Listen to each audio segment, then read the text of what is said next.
तो चौधरी देवीलाल विधायक रहे बहुत से विधानसभा क्षेत्रों से, और उन्होंने एक ऐसी प्री पार्टी शुरू की, वरना उससे पहले नेता बाहर दूसरे विधानसभा क्षेत्रों में इतना नहीं निकलते थे।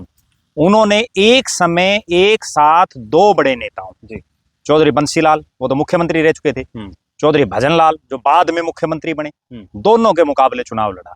एक के मुकाबले तोशाम से और दूसरे के मुकाबले आदमपुर से, यानी दोनों के घरे क्षेत्र, और वहां चौधरी देवीलाल चुनाव लड़े, तो वो अपने आप में एक अनूठा उदाहरण है। उसके बाद एक रिकॉर्ड चौधरी देवीलाल के नाम ऐसा दर्ज है जो कहीं नहीं मिलेगा जी। वो रिकॉर्ड ये है कि उन्होंने एक समय 3 अलग अलग राज्यों से लोकसभा का चुनाव, जिसमें उन्होंने हरियाणा के रोहतक से चुनाव लड़ा, राजस्थान के सीकर से चुनाव लड़ा और पंजाब के फिरोजपुर से चुनाव लड़ा। हालांकि वो पंजाब से हार गए, लेकिन 2 जगह से जीते, 3 में से 2 जगह जीते, 3 में से 2 जगह जीते, और उसके बाद देश के प्रधानमंत्री बने। लेकिन वही फैसला उनका जिंदगी का एक सबसे बड़ा गलत फैसला भी साबित हुआ जब उन्होंने सीकर के बजाय रोहतक से अपना इस्तीफा दे दिया। और उसके बाद हालात ये बनी कि जिस रोहतक ने, जिस महम की धरती ने चौधरी देवीलाल के परिवार को सिर आंखों पर बैठा था, फिर लगातार 3 चुनाव चौधरी देवीलाल हारे, चौधरी भूपेंद्र सिंह हुड्डा के मुकाबले। और वो 3 चुनाव जो लड़े अलग अलग राज्यों से जी, उनके लड़ने की मुख्य वजह ये थी कि बलराम जाखड़ को रोकना। उसकी वजह भी ये थी, चौधरी देवीलाल का मैं जो राजनीतिक जीवन समझ पा रहा हूँ, वो जो बात कह देते थे जी, उसको पूरा करते थे।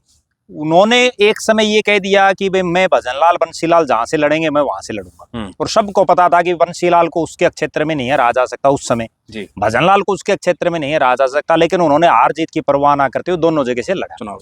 इसी तरह से उन्होंने एक ऐलान किया कि बलराम जाखड़ कहीं से भी लड़ेगा, क्योंकि बलराम जाखड़ उस समय देश के बड़े नेताओं में थे, और राजीव गांधी के बाद अगर बात करें कांग्रेस में तो सर्वोच्च नेताओं में थे।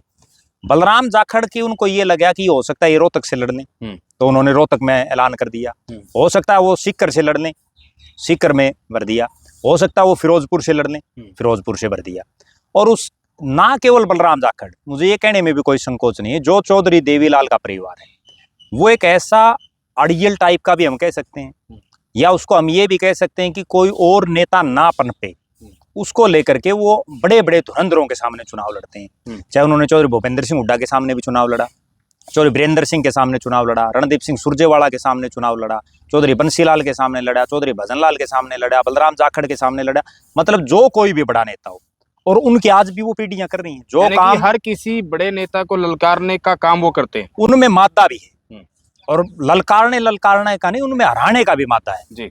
जो चौधरी देवीलाल ने शुरुआत की, उसके बाद वही काम ओम प्रकाश चौटाला ने किया, वही काम अजय सिंह चौटाला ने किया, वही काम दुष्यंत चौटाला ने किया, यानी चौथी पीढ़ी आ गई।